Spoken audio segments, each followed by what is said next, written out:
Guys, this is episode 4, and I'm not even sure what you want at this point. Tomorrow morning, Spider-Man, page 1 with a decent picture this time. Move Conway to page 7. There's a problem with page 7. I make it page 8 and give him 10% off. I make it 5%. That can't be done. Get out of here! Are you sure about that? That's a really odd request. Pictures of Okay, how about this? Could I just interest you in a really solid, tough act to follow about a character actor instead? He doesn't want to be famous? And I'll make him infamous! Yeah, that's the idea. Welcome to A Tough Act to Follow. I'm Preston, aka the Ploominator, and I will be your hotshot photographer here to capture the best angles on all your favorite Hollywood superstars. Now, not every actor can be the main character in every movie, and without solid character actors, we can't flesh out a cast. What is a character actor, you ask? Well, how about I have one explain it to you?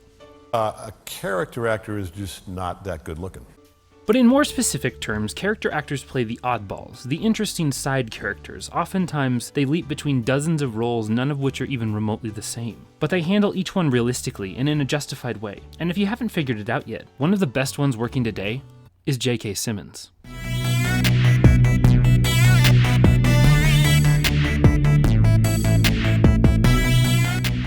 J.K. has been in so many unique and interesting roles that to pick them took far longer than I expected. And that's because he's a very good actor. He's very good at what he does. So what is that exactly? What does he do so well that makes him so remarkable? Well, for starters, he's got a great handle on the tone of whatever movie he's in.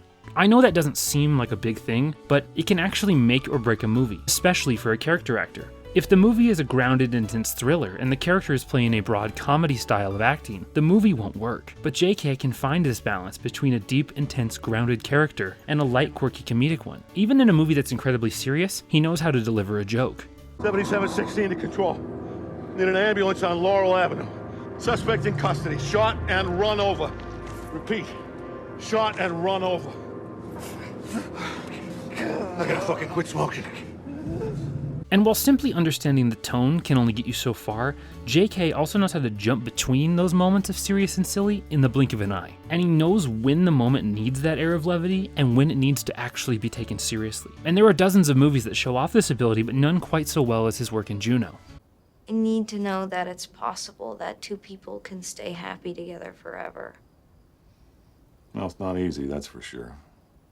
And I don't have the best track record in the world, I know, but I've been with your stepmother for 10 years now, and I'm proud to say we're very happy. Look, in my opinion, the best thing you can do is find a person who loves you for exactly what you are. He can do this in a fully embodied character across multiple genres. It's what takes his performance from a background character into someone who is completely realized in his supporting roles. Let's say, for example, the role that I'm interested in is someone who's an aggressive, arrogant, loud, in-your-face, mildly sexist alpha male type. Picture that for a moment. Now, depending on the tone of the movie, this can be several things. Let's say the movie tends to be something comedic with a slight foot outside of reality. The character would probably end up looking something like... Problem is, we don't have a decent picture. Eddie's been on it for weeks. We can barely get a glimpse of him. Oh, what is he, shy? If we can get a picture of Julia Roberts in a thong, we can certainly get a picture of this weirdo. It's over the top, it's played for laughs, it's meant to be foppish and absurd. But the way that people react to him in the scene shows that he's obviously a respected person and is the person in charge. But what if the tone wasn't comedic? What if it was to be played with dead seriousness? And everything about this character is not meant to elicit laughs, but shock and fear. To make us see why this character is respected in a way that is not silly, but is somehow dangerous. Start counting. 5, 6, 7. In 4, damn it! Look at me! 1, 2, 3, 4. 1, 2, 3, 4. 1, 2, 3. Now, was I rushing or was I dragging? Count again. 1, 2, 3, 4. 1, 2, 3, 4. 1, 2, 3, 4. Rushing or dragging? Rushing. So you do know the difference! Comparing Jonah to Terrence Fletcher, you almost don't believe these are the same actor. They are so incredibly distinct and different, but they each feel completely real both in the scene and the movie that they are occupying. And the more you examine these two characters, the more you realize that they are so incredibly similar as people, and it's the portrayal within the movie that separates them. The characters could honestly be swapped, and the movies wouldn't work, even though they're, oddly enough, very, very much the same. But it's because JK is so good at living in the tone of those movies, he knows exactly how far he can push these characters to get the performances that they need to be. Even when it's outrageous, they're still ultimately human. So imagine if Jones had just said, well, that's okay, Charlie. That was all right. Good job. And Charlie thinks to himself, well, shit, I did do a pretty good job. End of story. No bird. That to me is an absolute tragedy. But beyond his ability to physically embody characters, J.K. actually has a phenomenal voice, and it comes up both in his work in movies and television. He can play villains, mentors, buffoons. I mean, he's the Peanut M&M for goodness sake. And this is because he knows how to deliver dialogue tonally in a way that never really affects the character and shows fully realized intentions. And it's because he doesn't just embody the character physically, but vocally as well. He knows how to deliver dialogue in a way that really affects the characters and shows intentions without even having a physical presence to back them up. Mayor Lionheart, you have the right to remain silent. You don't understand. I was trying to protect the city. You were just trying to protect your job. No, listen, we still don't know why this is happening. It could destroy Zootopia. You have the right to remain silent. Anything you say can and will be used against you. And while I'm only covering the movies here, I encourage everyone to check out his vast TV work and see the full extent of his vocal abilities. His work as Tenzin in The Legend of Korra is almost unrecognizable. So why do people love J.K. Simmons? 1. J.K. has a solid grasp on the tone of the story he's telling. He knows when to be serious and when to be silly. He knows how to push each side of the character, and never in a way that feels outside the realm of reality within the film. 2. J.K. understands intentions. He reads the other actors in the scene and knows when the moment calls for absolute sincerity and when the moment can be more playful or off the cuff. He knows how to tell a joke even when the scene wouldn't normally encourage it. 3. J.K. is willing to take characters to an extreme. He knows how to be explosive, over the top. He can commit fully to a character no matter how vile, absurd, or ridiculous that character is forced to get when he's occupying the role. 4. J.K. knows how to take similar qualities and transform them to match the tone of the movie.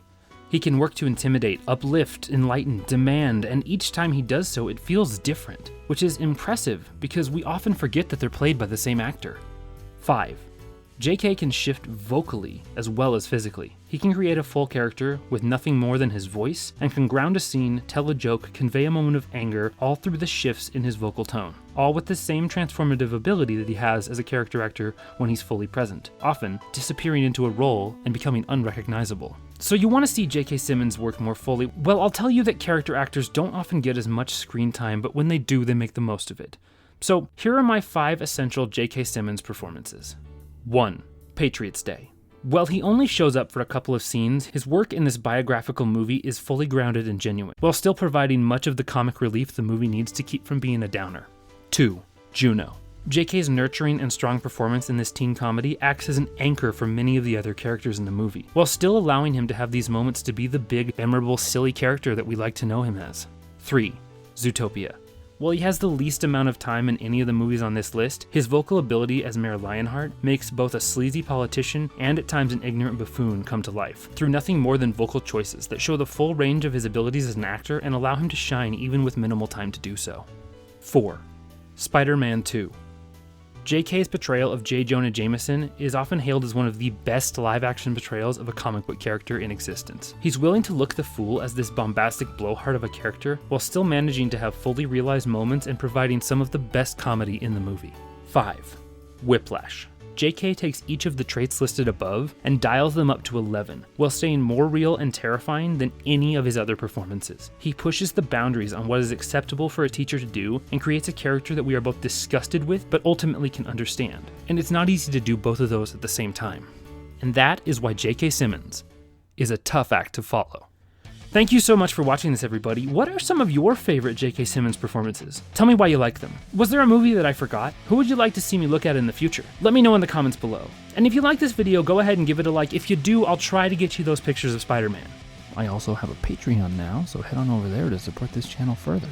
And if you want to see more of these insights into your favorite film stars, be sure to subscribe so you don't miss out on a single one. Thanks again for watching, and until next time, as I always like to say, thanks for taking the time to get Ploominated.